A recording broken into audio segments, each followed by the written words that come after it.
I was not emotionally prepared for tonight. Although I'm not sure how I could have prepared.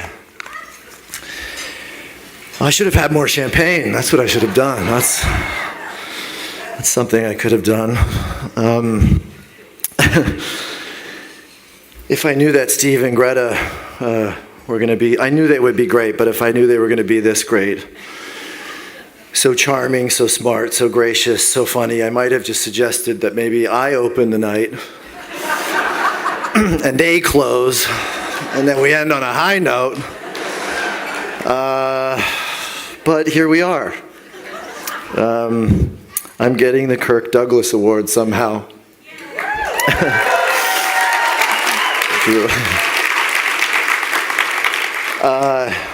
It's hard to imagine being at a point in my career where I'm standing up here tonight. It's hard to feel deserving of all of this. But I remind myself that the proceeds go to a wonderful cause, so it doesn't really matter if I deserve it or not. That makes me feel better. It's just, that it's Kirk Douglas. He's one of the first true icons of cinema. He not only made some of the best films of his time, but some of the best films of all time. Films that stood the test of time and will continue to stand the test of time, and that is too many times to say time.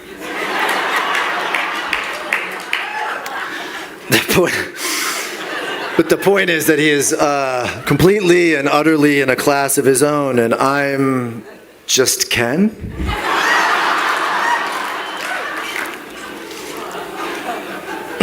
And this honor is for a contribution to cinema. I mean, up until this point, I've only ever thought about just how much cinema had done for me.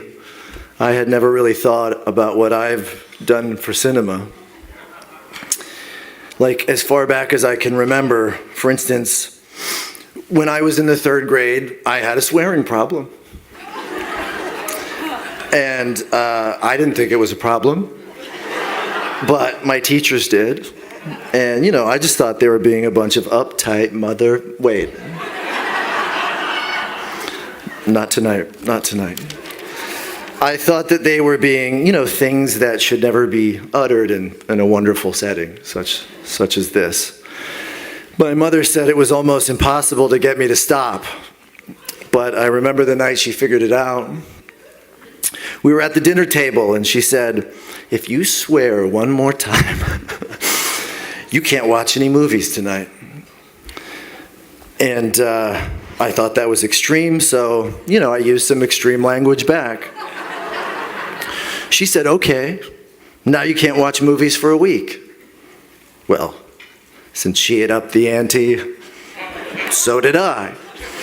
I hit her with a quick flurry of my favorites, and then I dropped an F-bomb just for good measure. She said, "Okay, well now you can't watch movies for a month." It wasn't until that exact moment that I realized just how much movies meant to me. It was the worst moment of my young life at that point. Right away, I was deep with withdrawals, lying awake on my sweat-soaked mattress on those cursed filmless nights. My skin was crawling, hallucinations of Blockbuster employees on my ceiling waving VHS tapes at me. It was like Train Spotting, except instead of diving into a toilet, I was just trying to crawl inside my VCR. She found my weak spot. She knew it. And soon after that, she took me out of school and homeschooled me for a year. With all the swearing and the not being able to read and write very well, I guess she figured that she couldn't do much worse. So part of her curriculum was weekly visits to the library to check out books I had no intention of reading. She had a solution for that too. The library had a collection of films, and she made a deal with me that for every book I read, I could rent a movie. Now you can imagine that a small town and a public library in Canada was no Blockbuster, but I wasn't complaining. I'd take whatever I could get. So I ended up watching whatever they had, which seemed to always be either the Ten Commandments, Samson and Delilah, Abbott and Costello's Hold That Ghost, A Hard Day's Night, Planet of the Apes, and Spartacus. I watched them on a loop. I also got my hands on a bootleg copy of Overboard that my sister had taped at a friend's house, which I worked into the rotation because it had a few curse words and I just wanted to stay true to my roots, you know? I thought I was being very clever by using them as a distraction from my education, but in retrospect I realized that they were an integral part of my education. The directors, Cecil B. DeMille, Arthur Lubin, Jean-Christophe Avarti, Franklin J. Schaffner, Gary Marshall, and Stanley Kubrick were kind of like substitute teachers. The actors, Charlton Heston, Yul Brynner, Edgar G. Robinson, Hedy Lamarr, Abbott and Costello, the Andrews Sisters, the Beatles, Goldie Hawn, Kurt Russell, and the great Kirk Douglas became sort of de facto classmates. They were the only people I hung out with other than my mom. And we would go on these kind of field trips to ancient Egypt, Rome, London, Hollywood, and Alien Planet. And as far as I could tell in Overboard, they're somehow on a yacht in Elk Cove, Oregon. And yes, they were expanding my horizons, but they were also teaching me how to dream, or how to dream bigger, anyway. Those film experiences, that whole experience, the filmmakers, the actors creating their own stories, my mother taking me out of school to show me how to create my own story. Even at an early age, film had opened a door that led to a world where daydreaming didn't mean you were wasting time, it meant that you were doing your job. A job I could not wait to do, a job I started doing right away. You know, if you count putting on hammer pants and dancing at the mall, or singing When a Man Loves a Woman at weddings to brides during the garter belt ceremony. But I got paid $20 a song, you know, Canadian. So it was like $14.90 American. But it was better than nothing. And it led me to my big next move, which was being the least talented kid in a group of Disney Channel prodigies on the Mickey Mouse Club. And sure, I lived in a trailer park in Kissimmee, Florida, in a mobile home with a gas leak, and I was tired all the time because of the propane inhalation. But I was also one step closer to an even bigger move, which was wearing leather pants as a scrawny kid version of Kevin Sorbo in Young Hercules. Okay, so that door, you know, that open door wasn't an elevator that went straight to the top, but I was able to help my mom pay the rent. And by playing other people, I was learning who I was in the process. I also learned that I didn't just want to do the job anymore. I wanted to at least try to be great at it. And it seemed to me the only way to do that was to try and work with people who were great at it already.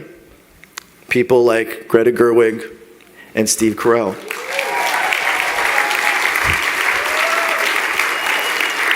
Now, it's difficult for me to overstate how much it means to me that they are here tonight.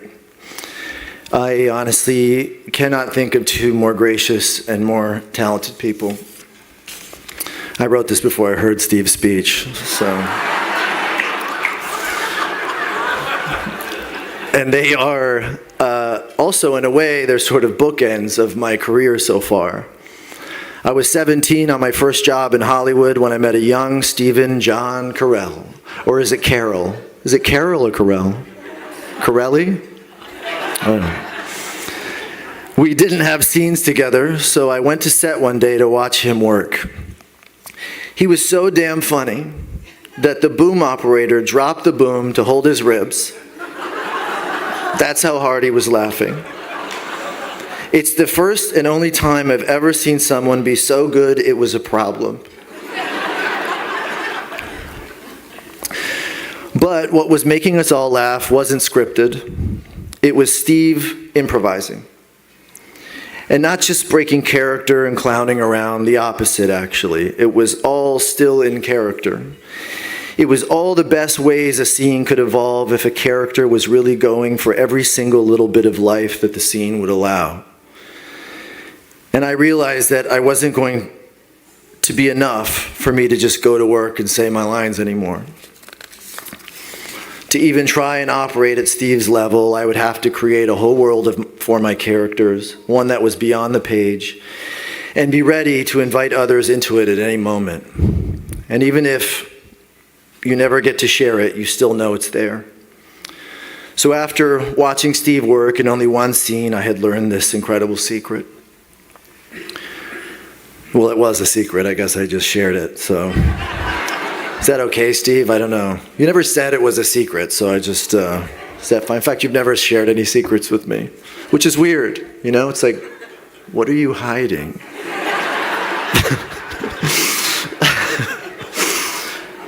And I don't even know where to start with Greta.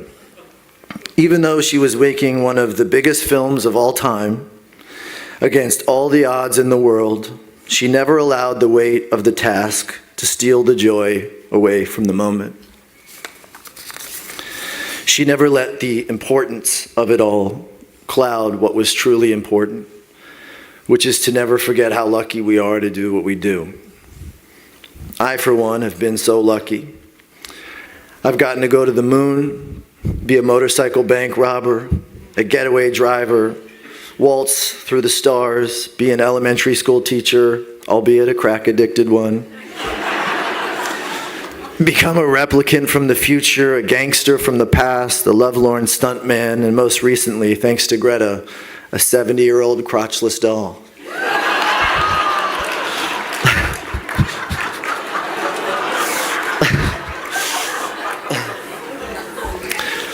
But most importantly, I got to meet the girl of my dreams, Eva Mendes, and have 2 dream children. I dreamed of one day making movies, and now movies have made my life a dream. So the way I see it, there's no way I've contributed half as much to cinema as cinema has contributed to me. But the idea that I might have given something back to the thing that has given so much to me is too great an honor for me to express. I do want to express my deep thanks to some of the people that have been instrumental in getting me here tonight.